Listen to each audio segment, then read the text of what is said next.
बिस्मिल्लाहिर्रहमानिर्रहीम। अस्सलाम वालेकुम स्टूडेंट्स।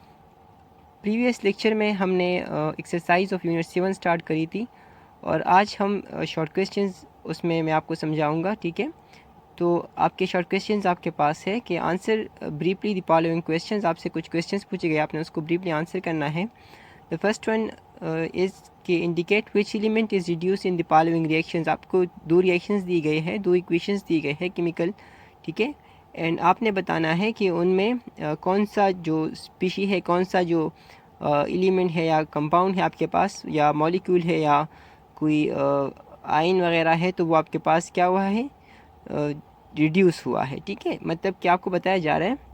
देखिए, आपने जैसे यूनिट 1 में आपने पढ़ा था केमिकल स्पीशीज़ में कि केमिकल स्पीशी आपके पास कुछ भी जो रिएक्शन में हिस्सा ले रहा होता है उसको हम केमिकल स्पीशी कहते हैं। ठीक है, any substance that participate in a given reaction, तो वो क्या होगा, वो केमिकल स्पीशी होगा। ठीक है, अब यहाँ पे देखिए तो इनमें आपको कुछ केमिकल इक्वेशन दी गई है, तो और उसमें आपने बताना है कि कौन सा जो केमिकल स्पीशी है वो रिड्यूस हुआ है।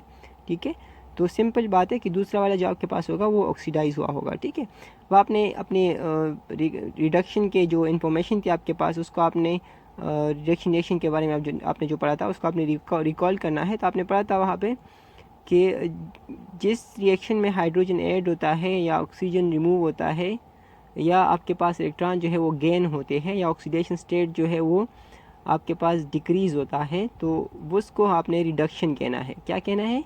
रिडक्शन। और वो रिएक्शन जहाँ पे आपके पास जो केमिकल स्पीशी है उसके साथ ऑक्सीजन ऐड हो रहा है, हाइड्रोजन रिमूव हो रहा है, या वो इलेक्ट्रॉन लॉस कर रहा है, या उनका ऑक्सीडेशन स्टेट जो है वो इंक्रीज़ हो रहा है, तो आपने उसको कहना है कि ये ऑक्सीडेशन है। क्या है?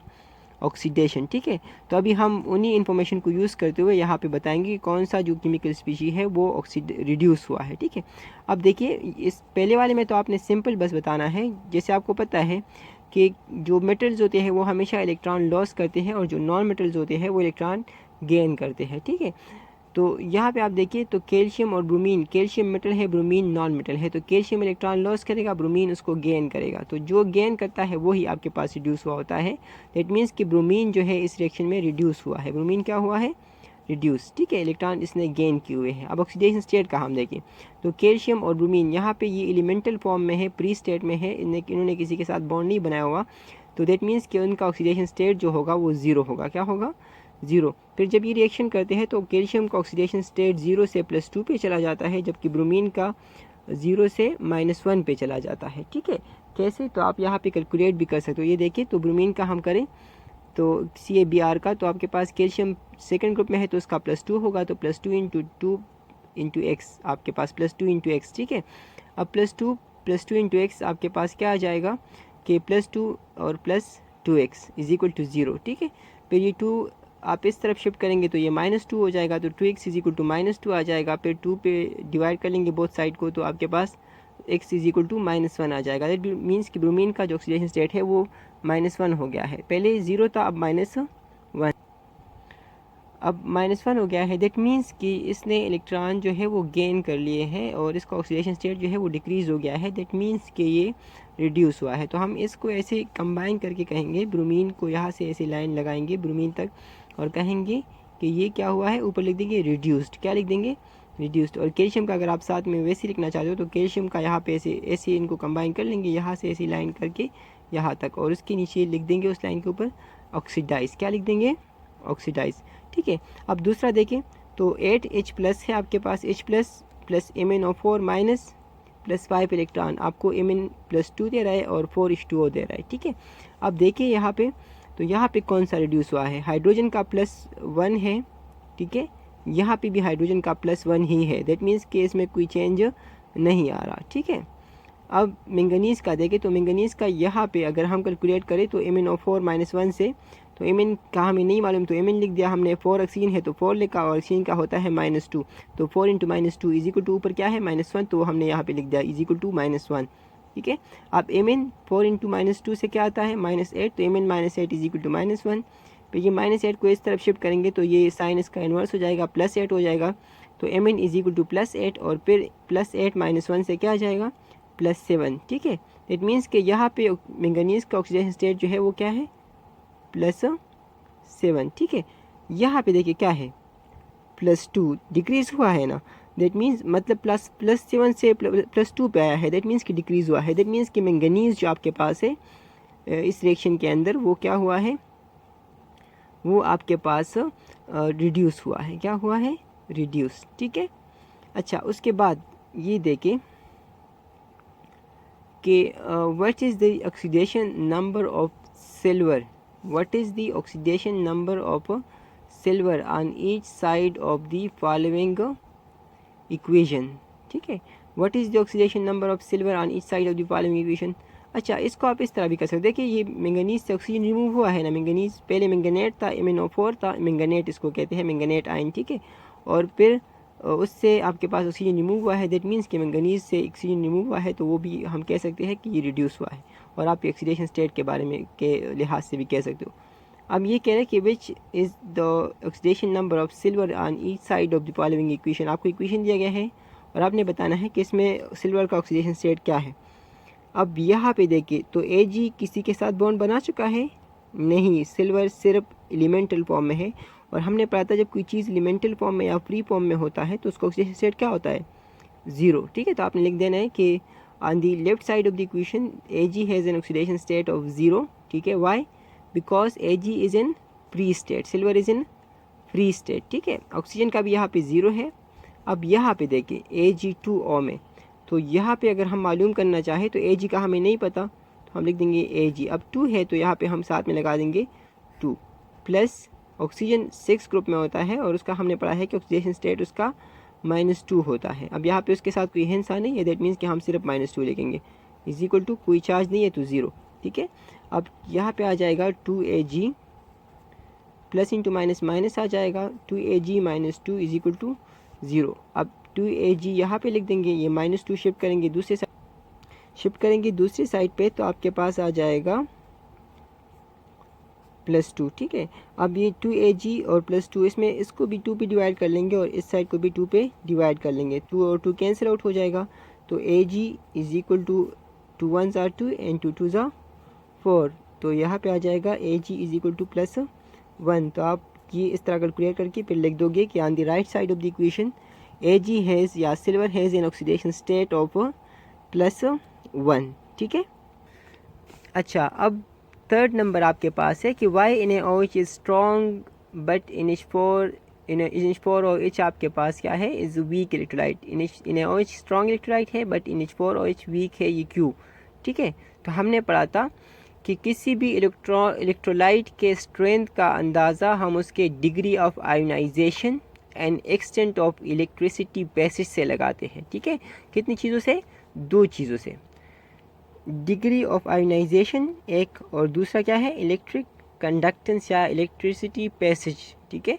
तो किस हद तक या एक्सटेंट ऑफ इलेक्ट्रिसिटी पैसेज आपके पास आप कह सकते हो, ठीक है। तो कितने हद तक वो आयोनाइज होता है या कितनी हद तक वो इलेक्ट्रिसिटी पास कर रहा होता है, कितना ज़्यादा या कम, तो उसको हम कहेंगे कि अगर ज़्यादा पास कर रहा है तो स्ट्रांग होगा, अगर कम कर रहा है तो वीक होगा, ठीक है। तो इन OH और इन H4 OH की जब देखी गई रिलेटिव इसकी आयोनाइजेशन और कंडक्शन देखी गई तो पता चला कि इन OH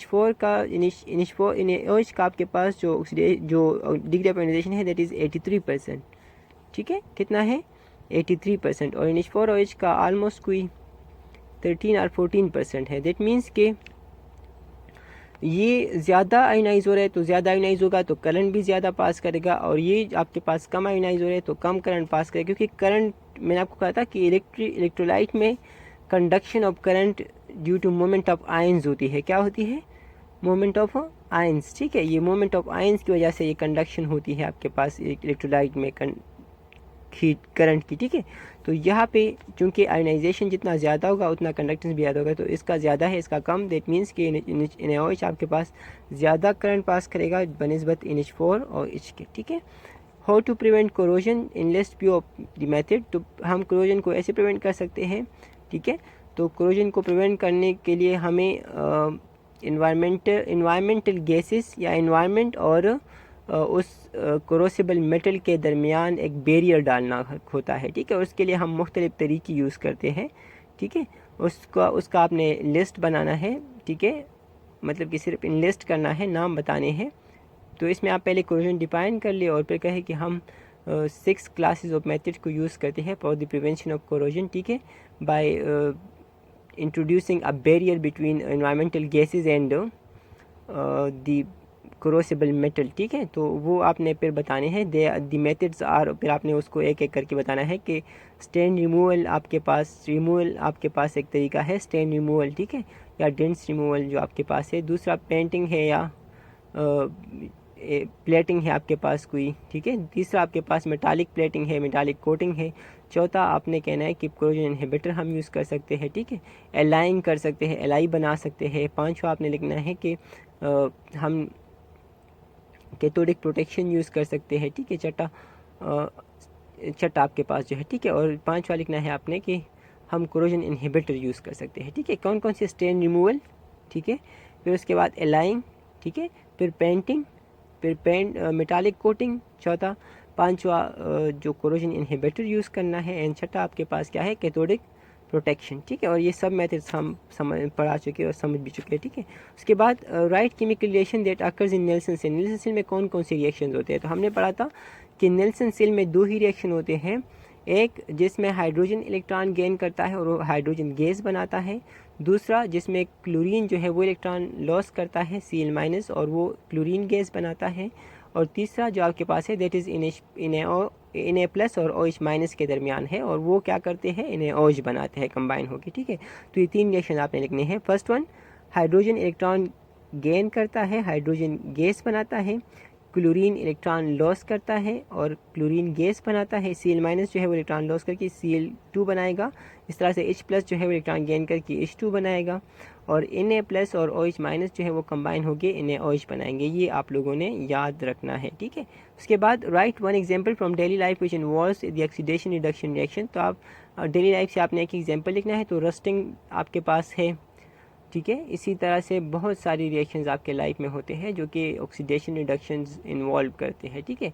जैसे आपके बैटरीज़ में जो होता है, ठीक है, घरों पे जो होते हैं। इस तरह से ड्राई सेल जो आपके टाइम पीस या वॉल क्लॉक में होता है वो आप कर सकते हो। इस तरह से बहुत सारे एग्जांपल हैं जो कि आप ऑक्सीडेशन रिडक्शन इन्वॉल्व कर रहे होते हैं और उसको आप लिख सकते हो अपनी लाइफ में, ठीक है।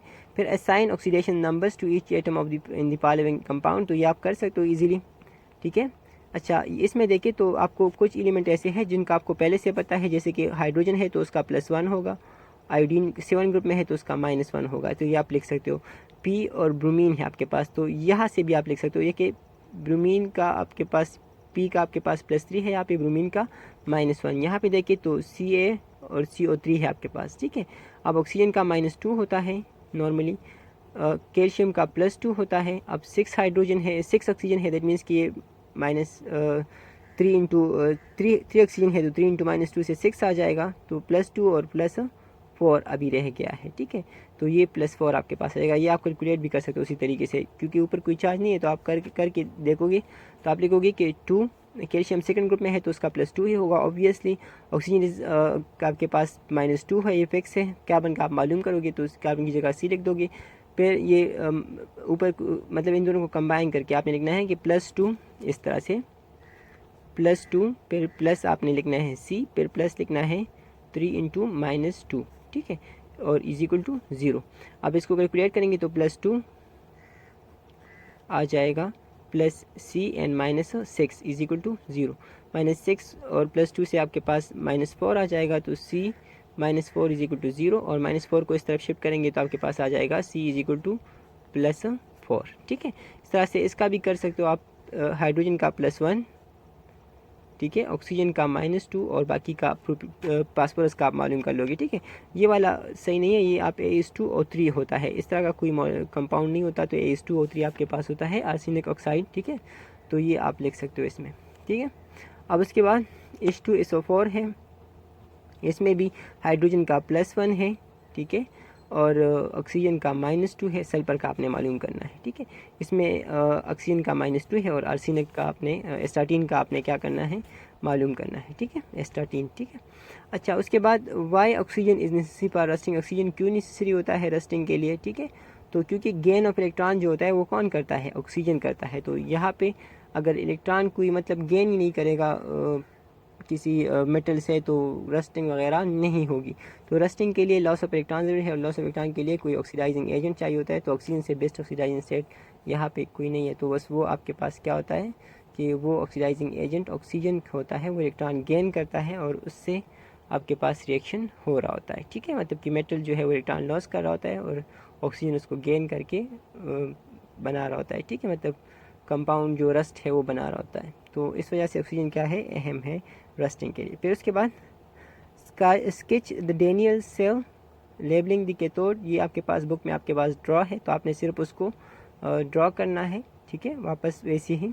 And write down some possible uses of electrolytic cell, electrolytic cell के कुछ पॉसिबल यूजेस आपने बताने हैं। तो बहुत सारे हैं, मैंने आपको बताया भी था कि इलेक्ट्रोप्लेटिंग है आपके पास। ठीक है, इलेक्ट्रोप्लेटिंग।